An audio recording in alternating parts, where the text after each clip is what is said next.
그러면 2교시 팔꿈치 통증을 예방하는 스트레치 운동을 살펴보면서 시작을 할 건데, 우리 그림에도 나와 있다시피 팔을 앞으로 쭉 당긴 상태에서 깍지를 끼고 손바닥이, 그러니까 앞에 있는 사람이 손바닥을 볼 수 있도록 이렇게 깍지를 끼고 팔꿈치를 쭉 펴면서 지그시 눌러주는 이제 운동 방법이 있고, 2번 보시면 이렇게 엎드린 상태에서 여기 보시면 손바닥이 손가락 끝이 몸통 쪽으로, 다리 쪽으로 이렇게 이제 향하도록 한 상태에서 자세를 취하면 이것도 이제 팔꿈치에 어느 정도 이제 근력이 생기게 되는 거고요.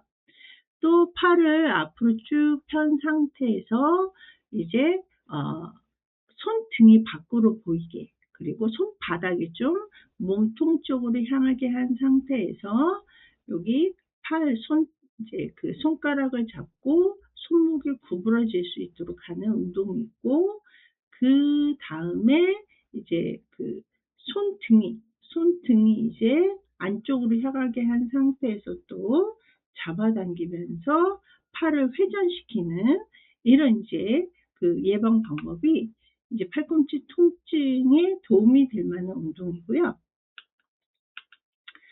그 다음에 여기 보시면 근골격계 질환, 그러니까 이제 우리가 앞에서 자가진단 이런 것들도 배웠는데, 근골격계 질환이 발생을 했을 때 우리가 치료를 받아야 되는데, 여기 보시면 1단계부터 3단계, 우리가 보통 이제 초기, 중기, 말기 이런 식으로 1단계 같은 경우는 좀 통증이 있다가 휴식을 취하면 증상이 없어졌다가, 또 이런 것들이 이제 반복, 그러니까 조금 좋아졌다가 나빠졌다가 이런 식으로 이제 반복되는 게 초기 단계의 1단계가 되고요. 2단계 같은 경우는 이제 일하기 처음부터, 그러니까 이제 1단계는 일하다가 이제 반복적으로 일을 하다 보면 통증을 느끼게 되는데, 2단계는 처음부터 통증이 나타나고, 그 다음에 이제 이런 통증 때문에 반복적인 작업하는 능력이 좀 떨어지게 되는 이런 것들이고요. 3단계 같은 경우는 이제 일을 하지 않는 시간에도 통증이 이제 나타나게 되는 거고, 또 이 통증 때문에 아까 앞에서도 이제 나와 있다시피 밤에 잠을 그러니까 숙면을 취할 수 없게 되는 이런 단계가 3단계예요. 우리 여기 참고에도 나와 있다시피 이제 초기에 빨리 발견을 해서 치료를 받으면 이제 후유증이나 이런 것들이 없는데, 3단계까지 가는 경우가 많다. 그러니까 이제 3단계, 그러니까 1단계, 2단계 병원을 찾는 게 아니라 3단계, 그러니까 가만히 있어도 너무 아프네, 병원에 한번 가봐야지 라고 해서 가보면 3단계인 경우가 굉장히 많은데, 3단계 같은 경우는 이제 치료 방법도 이제 수술까지 해야 되는 경우가 있고, 또 장애가 발생하는 이런 경우도 있기 때문에 이제 앞에서 얘기한 자가 진단이라던가 예방 운동 이런 것들을 통해서 이렇게 초기에 치료할 수 있도록 하는 게 가장 최선의 방법이고요. 또 이제 초기, 그러니까 1단계 일을 하는 도중에 통증이 있거나, 아니면은 이것이 이제 좀 며칠 동안 계속 좋아졌다 나빠졌다 이렇게 한다라고 했을 때는 이제 여기 보시면 휴식, 그러니까 우리가 이제 반복적인 일을 하다 보면은 근골격계 질환에 노출될 위험이 굉장히 높은데, 중간중간에 이제 휴식을 통해서 근육이나 뼈가 좀 쉴 수 있게 해주거나, 아니면은 이렇게 이제 손상 부위, 예를 들어서 손목이 아프다라고 했을 때 손목을 고정하거나 보조 장치 같은 거를 착용을 하게 되면은 조금 더 괜찮다. 그러니까 손상 부위에 휴식을 줄 수 있다는 얘기고요. 그 다음에 이제 냉찜질. 우리가 이제 냉찜질 같은 경우 이제 얼음이나 차가운 이제 차가운 수건이나 차가운 뭐 티슈 뭐 이런 것들을 통해 가지고 손상된 조직의 온도를 좀 낮춰주면은 이 세포의 대사 과정이 좀 늦어지고 또 부종, 그러니까 이제 많이 아프거나 이제 문제가 발생을 하면 많이 붓거든요. 그래서 이렇게 퉁퉁 부었을 때 냉찜질을 하게 되면은 이 부종을 좀 감소시킬 수 있다. 그리고 이 냉찜질 같은 경우는 이제 보통 가능하면 2시간마다 한 2-30분씩 이렇게 하면은 이 손상 정도라던가 부종을 어느 정도 감소시킬 수 있고요. 그 다음에 압박, 그러니까 손상 부위를 우리가 보통 이제 압박 붕대라는 것을 이제 약국에 가시면 손쉽게 구입할 수가 있는데, 이런 압박 붕대로 이렇게 감아주면 압박을 함으로 인해서 이제 손상 부위에 축적되어 있는 부종, 부어 있는 것을 어느 정도 이제 좀 감소시킬 수 있고, 통증도 이제 아무래도 지지를 해주다 보니까 통증을 줄여주는 방법 중에 하나가 압박 붕대를 이용을 해서 손상 부위를 압박시켜 주는 것도 있고, 그 다음에 올리기 같은 경우는 우리 손상 부위를 심장보다 높게 올려놓으면은 이 부어 있는 것 중에 이제 뭐 혈액이라던가 림프 이런 것들이 이제 고여 있어서 부종이 생길 수가 있는데, 이 혈액이나 림프액을 심장으로 되돌려줘. 그러니까 심장보다 높게 해주다 보니까 이 혈액을 이제 심장으로 되돌려주면 부종이 좀 줄어들고, 또 부종이 줄어들면 그 손상 부위의 조직이 손상되는 것을 어느 정도 감소시킬 수 있다라는 얘기고요. 자, 그 다음에 이제 급성기 이후에는 여기 보시면 이제 병원에 가시면 이렇게 온열 치료 방법도 있고 전기 광선 치료, 그래서 뭐 저주파나 고주파 치료도 있고 우리 이제 견이 이렇게 쭉 늘려주는 이런 여러 가지 물리치료나 운동치료를 하실 수가 있고요. 그 다음에 우리가 이제 근육이 이제 문제가 발생했을 때 병원에 가면 스테로이드 주사를 또 맞는 경우가 있는데, 이제 급성기에는 스테로이드 주사를 사용을 하지만 급성기 이후에는 오히려 더 안 좋아질 수 있기 때문에, 그러니까 이거는 의사 처방에 의해서 맞기는 하는데, 이제 환자분들이 그러니까 이제 다쳐서 아파서 병원에 갔을 때 이 주사를 요구하는 경우가 좀 있는데, 이 스테로이드 주사는 이제 급성기에나 많이 하게 되는 거고요.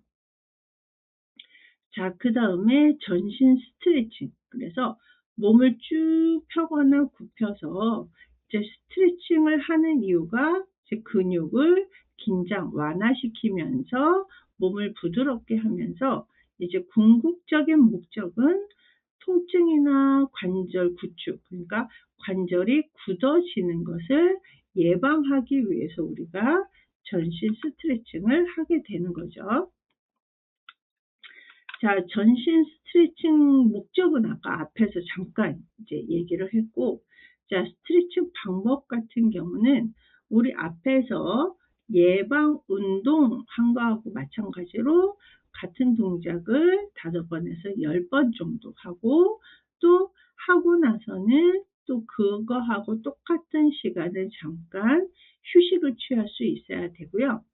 그 다음에 스트레칭 할 때는 이제 빨리빨리가 아니라 천천히, 그래서 우리 앞에서 지그시 한다라고 이제 얘기가 나왔는데, 이제 천천히 하실 수 있어야 되고, 또 이제 스트레칭을 할 때 너무 심하지 않게, 그러니까 통증을 느끼지 않고 스트레칭을 했더니 좀 몸이 시원하다라고 느낄 때까지 하는 게 가장 좋고요. 자, 그 다음에 5번. 이 스트레칭은 상하, 위아래, 좌우, 양옆으로 균형 있게 교대로 실시할 수 있어야 되고요. 자, 그래서 여기 보시면 스트레칭 방법은 굉장히 많지만 이제 이렇게 세트로 해가지고 한 1분을 한 스트레칭을 하게 되고, 그러니까 반복적으로 하게 되고 또 잠깐 쉬어주고 이런 식으로 해서 이제 최대 이제 그 스트레칭 하면 좋은 시간이 권장 시간이 4분에서 6분 정도 이렇게 하게 되면은 전체적으로 세트가 이제 5번에서 10번 정도 할 수 있다. 이런 식으로 되어 있고요. 뭐 스트레칭 방법은 이제 앉아서 하고 서서 이렇게 이제 몸을 양쪽으로 이렇게 늘려주는 이런 다양한 방법이 있고요. 자, 그 다음에 우리가 이제 근골격계 질환만 있는 게 아니라 감염도 이제 많이 노출이 되어 있는데, 이제 감염 예방에 대해서 잠깐 살펴보도록 하겠습니다. 이제 감염 같은 경우는 이제 여러 가지가 있는데, 우리 이제 뒤에서 보면 뭐 결핵도 있고 독감도 있고 뭐 여러 가지가 있는데, 만약에 감염이 의심될 때 아니면 감염 예방을 위해서 기관 차원에서는, 그러니까 장기 요양 기관에서는 적절한 보호 장구를 사용할 수 있도록 지급을 해 줄 수 있어야 되고, 또 특히 이제 인플루엔자, 독감 같은 경우는 예방접종, 그러니까 예방접종을 할 수 있는 뭐 그 간염이라던가 독감이라던가 아니면은 우리가 뭐 백일이라던가 이런 것들 예방접종할 수 있는 것들은 예방접종할 수 있도록 해드리고, 그 다음에 정기적으로 건강검진을 통해서, 그러니까 모든 질병은 초기에 발견이 되면 후유증이나 장애가 이제 덜 발생할 수 있기 때문에 건강검진을 받을 수 있도록 하고, 또 특히 감염에 해당하는 것들은 감염 예방에 대한 교육을 실시를 해서 요양보호사 분들이 스스로 조심할 수 있도록 교육을 시켜드려야 되고, 또 요양보호사 스스로는 이제 요양보호사가 감염이 되면 요양보호사 건강에도 문제가 발생을 하지만 요양보호사 때문에 대상자에게도 감염이 될 수 있기 때문에 좀 조심할 수 있어야 되고, 만약에 이제 감염이 의심된다라고 했을 때는 반드시 보호 장구를 착용할 수 있어야 되고요. 자, 그 다음에 여기 2번 보시면, 만약에 요양보호사가 임신을 했다라고 했을 때 이 선천성 기형을 유발할 수 있는 이렇게 풍진이라던가 수두, 이런 이제 질병 같은 경우는 이제 감염성 질환을 가진 대상자와 절대 접촉하지 않도록 주의할 수 있어야 되고, 그러니까 풍진이나 수두 같은 예방 접종은 당연히 해야 되고, 만약에 이제 대상자나 주변에 이런 질병을 갖고 있는 사람이 있다라고 했을 때는 절대 접촉하시면 안 되고요. 자, 그리고 감염 예방에서 가장 효과적이고 기본적인 게 손 씻기란 말이에요. 그래서 자주 손을 씻을 수 있도록 하셔야 되고, 또 개인위생, 그래서 뭐 손도 자주 씻고 의복 같은 것도 위생관리 잘 하실 수 있어야 되고, 소독법, 그래서 우리 이제 적절한 여러 가지 감염성 질환에서 발생하는 예방 방법에 해당하는 소독법을 적절하게 실시할 수 있어야 되고요. 자, 요양보호사에게 또 많이 발생하는 감염성 질환 몇 가지에 대해서 살펴볼 건데요. 자, 결핵. 결핵 같은 경우는 결핵균이 공기에 이제 떠다니다가 이제 그 면역력이 부족한 사람들 몸에 들어가면은 그게 이제 증식이 되는 것을 우리가 보통 결핵이라고 하는데, 이 결핵 같은 경우가 이제 의심 증상, 그러니까 빨리 이제 병원에 가봐야 되는 게 호흡기 증상으로 인해 가지고 약간 감기하고 비슷한 이런 증상, 그래서 기침이라던가 가래가 나온다던가, 이제 여러 기침이 이제 심해가지고 호흡 곤란이라던가 가슴이 아픈 통증, 흉통 뭐 이런 것들이 발생을 하게 되고, 또 야간에 막 땀을 많이 흘리면서 열이 많이 나고, 그 다음에 체중 감소라던가 평상시에 이제 많이 이제 피로감이나 무력감 이런 것들이 발생이 된다. 그러면은 결핵을 의심할 수 있어야 되고요. 자, 결핵의 관리법. 그래서 일단은 이제 충분한 영양 상태와 면역력을 유지. 그래서 우리 앞에서도 이제 나왔다시피 결핵은 결핵균이 공기 중에 떠다니다가 몸에 들어와서 증식을 하게 되면 결핵인데, 이 몸에 들어온 사람이 면역력이 좋으면 증식을 하지 않거든요. 그래서 면역력을 유지시킬 수 있도록 이제 안 좋은 것들, 술이나 뭐 담배 이런 것들은 당연히 이제 금하고, 적절하게 뭐 휴식을 취한다던가 적절하게 영양 상태를 유지할 수 있어야 되고, 또 결핵 같은 경우는 다른 사람한테 감염을 이제 시킬 수 있기 때문에 병원이나 보건소, 그러니까 결핵은 국가에서 이제 치료를 해 주기 때문에 보건소에 가도 우리가 이제 결핵 검사를 할 수가 있습니다.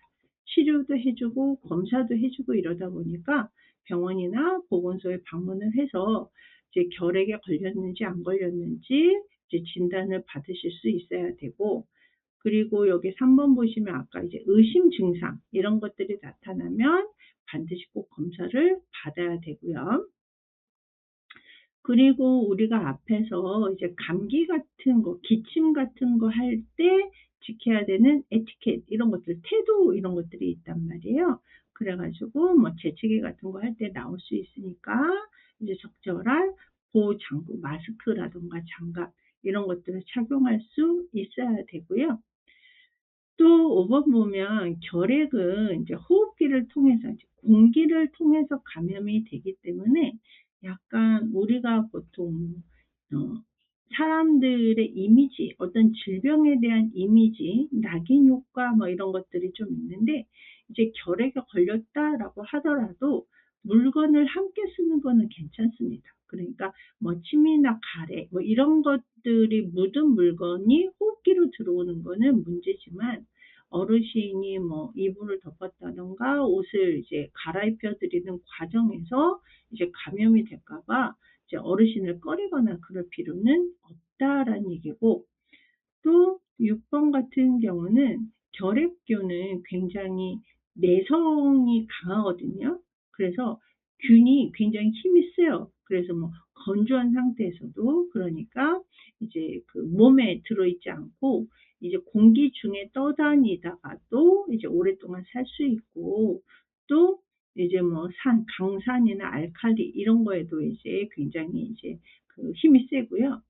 대신 이 결핵균은 햇볕에 약해요. 햇볕에 약하다 보니까 이제 결핵이 이제 진단이 되면은 이렇게 일광소독, 그러니까 햇볕에 이제 넣이거나 뭐 이렇게 해주면은 조금 이제 효과가 좋게 되는 거고요. 자, 그 다음에 두 번째 독감, 인플루엔자라고 해서 우리가 이제 보통 특히 이제 우리나라 같은 경우는 이제 12월에서 5월까지, 그러니까 겨울 날씨가 좀 쌀쌀할 때 독감이 유행하기 때문에 그 전에 예방 접종을 할 수 있어야 되는데, 우리가 이제 독감은 이제 감기, 독한 감기란 말이에요. 그래서 이런 감기 바이러스, 인플루엔자 바이러스에 의해서 이제 감기처럼 이렇게 뭐 열이 난다던가 아니면 기침, 그리고 온몸이 아프다던가 이런 것들이 발생이 되게 되는 건데, 이제 독감 같은 경우는 이제 예방 접종을 필수적으로 받는 것을 이제 권장을 하게 되고요. 자, 그 다음에 여기 보시면 독감 같은 경우는 이제 만약에 이제 요양보호사가 독감에 이제 감염이 됐다라고 하면 일주일 정도 휴식을 취해서 요양보호사와 대상자를 보호하실 수 있어야 되고, 자, 그 다음에 노로바이러스 장염이라고 해서 장염인데, 장염을 유발시키는 노로바이러스에 의해서 이제 발생하는 장염이 있는데, 이 노로바이러스 같은 경우는 이제 감염력이, 그러니까 이제 주변에 노로바이러스 장염에 걸린 사람이 있다라고 하면 주변 사람들한테 감염력이 굉장히 좀 많고요. 또 계절적으로는 우리나라는 여기 보시면 11월부터 4월까지, 얘도 이제 좀 아무래도 이제 추운 계절에 많이 발생하는 이런 이제 성격. 근데 이제 뭐 이때 많이 발생한다라는 거지, 뭐 이 계절에만 발생한다라는 거는 아니고요. 장염이다 보니까 아무래도 이제 음식이라든가 물, 뭐 그다음에 오염된 걸로 인해서 이제 세척된 과일이나 채소 이런 것들에 의해서 많이 이제 발생이 되게 되고요. 자, 증상 같은 경우는 이제 장염에 대한 증상, 그래서 토하거나 막 토할 것 같이 메스껍거나, 저 오한, 이제 열이 나면서 막 몸이 막 덜덜덜 떨리는 오한이라던가, 당연히 장염이다 보니까 보통 배가 아프거나 설사 이런 것들이 유발이 되는 게 노로바이러스고요. 자, 노로바이러스는 아까 앞에서 감염력이 강하다라고 했거든요. 그래서 노로바이러스 장염에 걸린 요양보호사 같은 경우는 증상이 조금 괜찮아진다라고 하더라도 2, 3일 정도는 요양보호사 일을 하면 안 되고요. 또 괜찮아진 다음에도 우리 앞에서 요인이 이제 음식이라던가 이런 것들, 음식 재료 이런 것들이 노로바이러스를 일으키는 원인이 되기 때문에 이제 어느 정도 나아져도 최소 2, 3일 동안은 음식을 만들지 않도록 주의하실 수 있어야 되고요. 자, 그 다음에 흔하진 않지만 이게 옴이 이제 예전에는 많았는데 요즘은 이제 개인위생이 좋아지고 이러다 보니까 옴이 거의 이제 그 감염에 많이 이제 발생을 하지는 않지만 그래도 좀 있거든요. 그래서 옴이라는 진드기, 옴 진드기에 의해서 이제 감염이 되거든요. 근데 이 옴이라는 진드기가 이제 옷이라던가 침구, 몸 안에 이제 들어있다가 감염을 이제 일으키게 되는 건데, 여기 전파 방법을 보시면 직접 전파와 간접 전파. 그래서 이제 옴에 발생된 이제 대상자와 직접 접촉을 했을 때 이 옴 진드기가 이제 몸에서 몸으로 이렇게 전파되기도 하고요. 또 이제 간접적으로 의복이나 침구, 그리고 어르신이 사용했던 물건에 옴 진드기가 붙어 있다가 전파되기도 합니다. 자, 옴 같은 경우는 여기 증상 보시면 이제 가려움증인데, 옴 진드기가 이제 이렇게 피부 속으로 파고 들어가거든요. 그러다 보니까 이제 옴 진드기 굴처럼 이렇게 파고 들어간 이런 흔적이 보이면서 특히 밤에 이 흔적에 이제 가려움증이 이제 심하게 되는 거고, 이 옴도 감염이 되다 보니까 주변 사람들하고 같이 또 이제 옴이 이제 발생이 되기도 하고요. 이 관리법 같은 경우는 이렇게 보시면 이제 피부 감염증이다. 그러니까 옴 진드기가 피부에 들러붙어서 이제 발생이 되는 이런 게 이제 있고요. 그 다음에 감염력도, 그러니까 옴 진드기가 한 사람한테 딱 들어갔을 때 이제 가만히 있는 게 아니라 감염도 워낙 또 잘 옮겨 다니고 이렇게 되다 보니까 이제 주변 사람들하고 같이 앓게 된다라고 했단 말이에요. 그러다 보니까 만약에 옴에 감염된 대상자하고 접촉된 사람은 증상 유무와 상관없이, 그러니까 여기 증상 뭐 가려움증이라든가 굴이 보인다든가 이런 거하고 상관없이 동시에 같이 치료를 받으실 수 있어야 되고, 또 이 옴도 뜨거운 열에 약하거든요.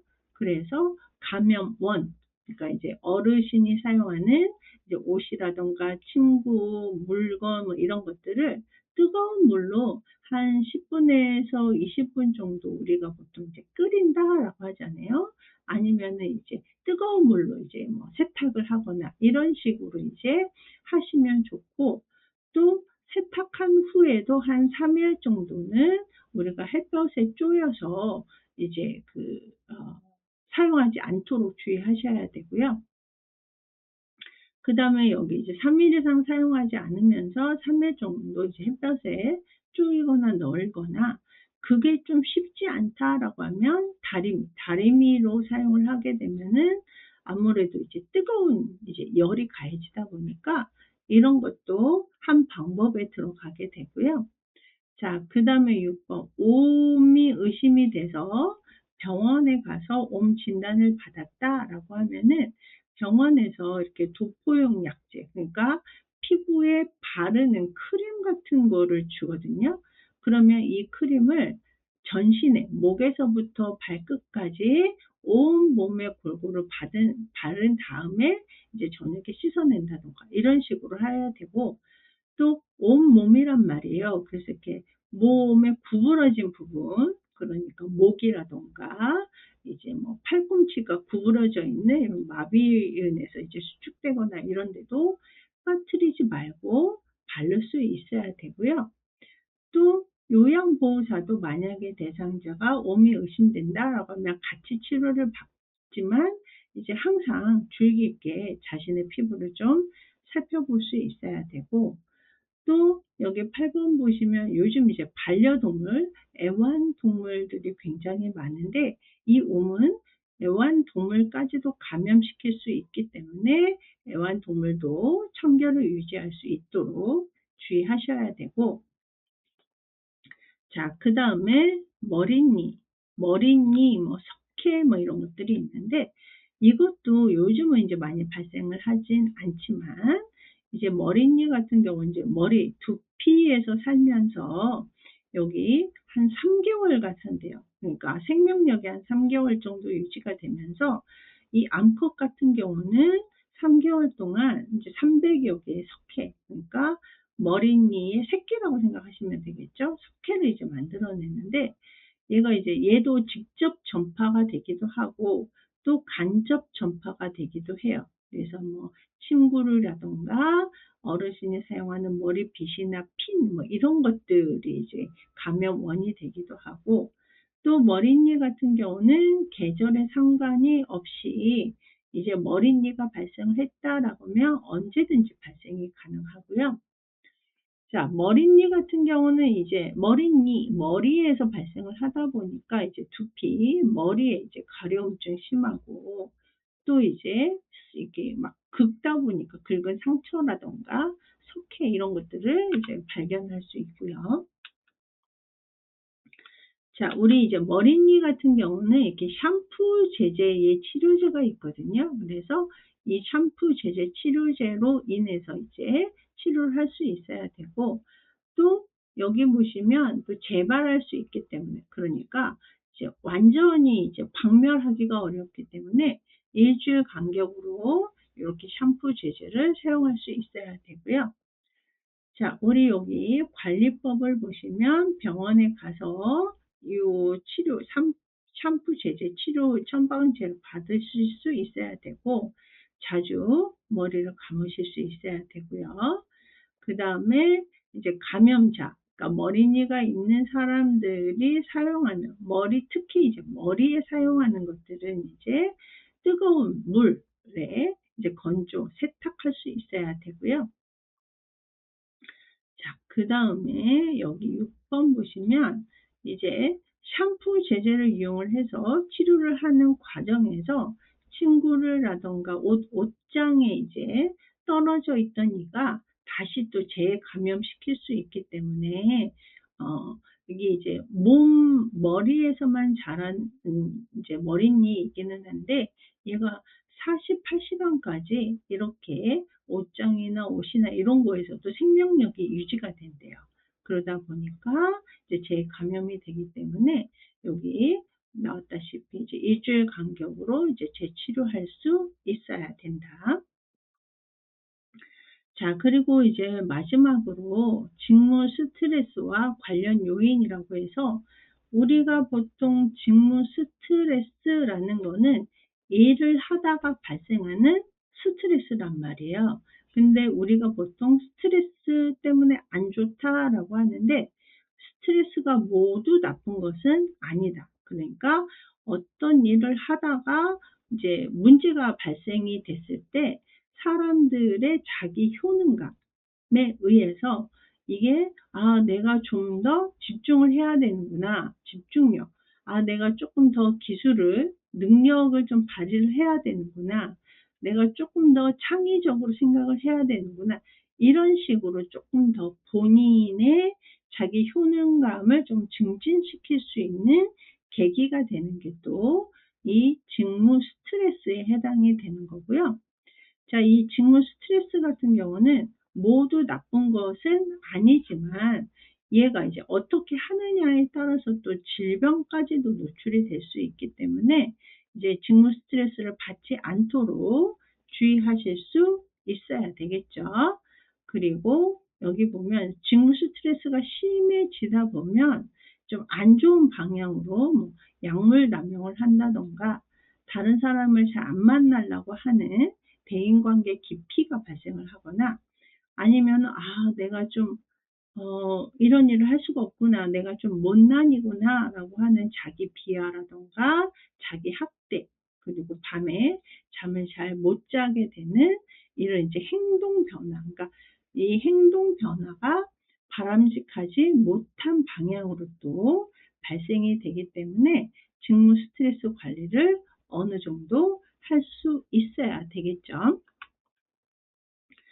자, 오늘은 이제 여기까지 하고요. 우리 이제 뒤에 보면 직무 스트레스가 이제 어떤 요인이 있고 그 직무 스트레스를 해소하기 위해서 자기 효능감을 증진시키는 방법 이런 것들이 몇 가지가 있는데 자, 이런 것들은 교재를 살펴보시면서 이런 것들이 있구나. 뭐 자기 행동의 변화라든가 인지 수정 뭐 이런 것들에 대해서 한번 살펴보시면 되겠습니다.